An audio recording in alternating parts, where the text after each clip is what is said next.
Zero mark here. Event preview time for Fear of the Dark Commander event coming up in Legendary Game of Heroes.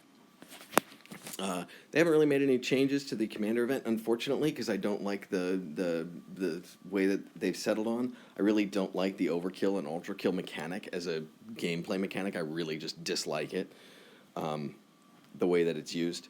The only real change they made is overkill and ultra kill bosses now use solo keys instead of energy, but given the amount of solo keys that you're able to get in Commander events, that's not a problem.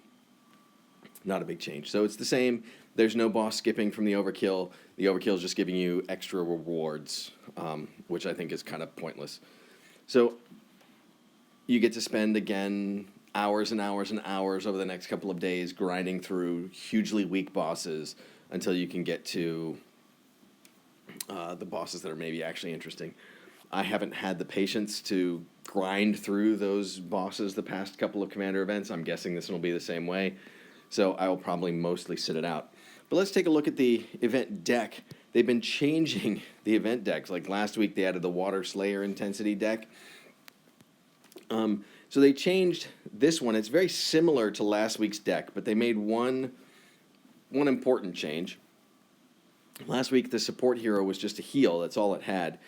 This week, the support hero actually creates 5 dark gems, both now and for the next 3 turns. So that's 4 turns worth of dark gems. And then the 5-turn cooldown means you'll have 1 turn where there's no gems, and then the next turn you can fire the skill up again. So you'll have 4 turns with gems, 1 turn off, and then back on. Also, the passive, when this hero attacks, increases Dark Commander intensity by 10. So if you have a couple of these in your deck, you can be getting 10 dark gems almost every turn. Use those 10 dark gems to make a match, to attack.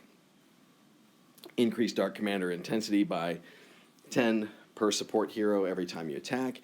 There's actually now a mechanism for being able to build up the Dark Commander intensity. It's still going to take a while and it's still going to be slow, but now there's actually possibly a way to do that with the 5 dark gems coming out, because you have gem creation and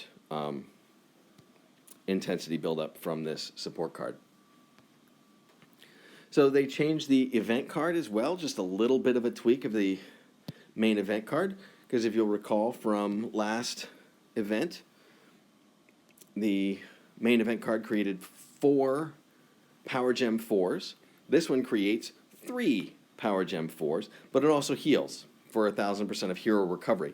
That's a very weak heal. That's a very, very small heal. It will not really fill up your bar very much at all. So that's a pretty weak heal. And you get 3 Dark Power Gem 4s instead of 4. Okay? So weaker than the other one, but 3 Dark Power Gem 4s, not a bad thing to do. If you have a couple of these, you could be putting 6 to 9 Dark Power Gems 4s on the board. That can work out towards decent damage, especially remembering that the base attack on these guys is through the roof, right? Base attack of over 12,000. So you're getting huge damage out of these. And with the empowered, right? 10 times damage against light enemies. You're getting 10 times from that. You're getting a 10 times commander multiplier. You're getting massive, massive damage out of these, just base damage. You just need some gems and power gems to match together to get the huge damage from these huge base stats. So with the support hero creating 5 dark gems, and with 3 power gem 4s from the event hero, you can start seeing how you could build up some decent attacks. So you might want to add the X13 in, because usually the Master Collection hero is the upgraded version of the event card. That's not true anymore. Now it's this strange, still massive attack, right? Still 12,000 base attack. But now you're getting up to 10 Dark Power Gem 4s. Well, 10 Dark Power Gem 4s sounds amazing, much better than 3, right? But in order to get those 10, you need to have Dark Commander intensity at 300. And getting Dark Commander intensity up is slow going, because it's on attack, so only on attack. So if you don't attack on a turn, you don't get the intensity buildup. If you have an event relic, you can get 5 from the event relic every attack, plus 10 per support hero. So if you have 2 support heroes and 5 event relics, you can be getting 45 Dark Commander intensity per attack, which is not bad if you can sit through all the animations of building up all the attacks and the attacks and the attacks and watching them go, which makes it useless as a Slayer deck. But for Commander, if you can be patient enough to sit through all of those animations and stuff to get all of those attacks through and watch all that damage happen, to build up your intensity, then maybe you can get those 10 Dark Power Gem 4s. But more likely you're going to be getting 2 to 4 from this card. So you're getting 3 from the event card without having to have anything else. This one you're getting 2 to 4. Oh, also notice there, begins on cooldown. That's a new thing. What does that mean? That means that you can't use this skill for the first 6 turns because it starts as if you've already used it. So you have to wait 6 turns before it's even available. Whereas you can use the event hero card right away. So you get 3 right away, or you can wait 6 turns to get maybe 4. I'm not convinced that this card is worth pursuing, other than if you get lucky and all of the runes happen to fall into place and you can get it for basically free, then I suppose go for it, but it's really just not a very good card. So we've seen gem creation, we've seen dark power gems that can be added from the event and the X13. The ultra rare card is kind of a hybrid because it's creating dark power gems every turn, so 2 dark power gems every turn, and it gives you this damage decrease, so damage reduction, which, given that there's really no healing to speak of in this deck, getting damage reduction can help with survivability in the long run, especially if you're trying to do a lot of attacks to run out a long battle, to run up your Dark Commander intensity, so you can get those 10 dark power gems out of the X13 and get the massive attack for the huge overkill. So you might need this one in there just for damage reduction, just so you can survive, because there isn't much in the way of heal. But but the best way to use these decks, like last week, there was no way to use just the event deck.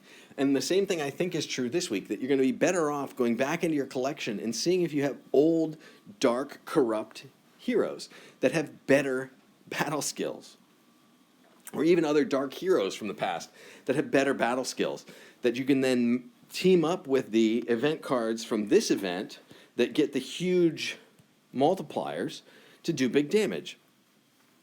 So last week I was able to use an old Water Honored card along with a few event cards to do trillions of damage in the Slayer event. And I think the same is true this week, particularly if you have a card called Guardian of Gaul, which is an old ultra rare. Putting that in with some of these event cards, I think, can allow you to get pretty huge attacks along the way, but you'll have to test out some of those things. Also, because these are dark corrupt heroes, if you have old dark corrupt relics, there's been at least 2 other events that had dark corrupt heroes, so that you may have a bunch of dark corrupt relics sitting around. You can pull those back out. They'll give attack boosts to these event heroes, and they'll create the dark gems at the beginning of battle, just like they did before, using these event heroes. So check your old relics, check your old heroes, see if you've got stuff that can mix and match with this to make a better deck than this is by itself. So I hope that gives you an idea of what's going on. There's been big changes, so it makes the decks a little bit more complicated. Again, if you've got Guardian of Gaul, go try and find that thing, because it might be hugely useful. Also, another one that you might want to work in, Kaliba. It's an old dark gem destroyer that could potentially make this deck really better. If you have Kaliba and Guardian of Gaul and you put them in with 3 event heroes, I think you're going to be able to do huge damage from this deck, especially if you have 5 old dark corrupt relics. But I hope you have fun playing Fear of the Dark this weekend. So until next time.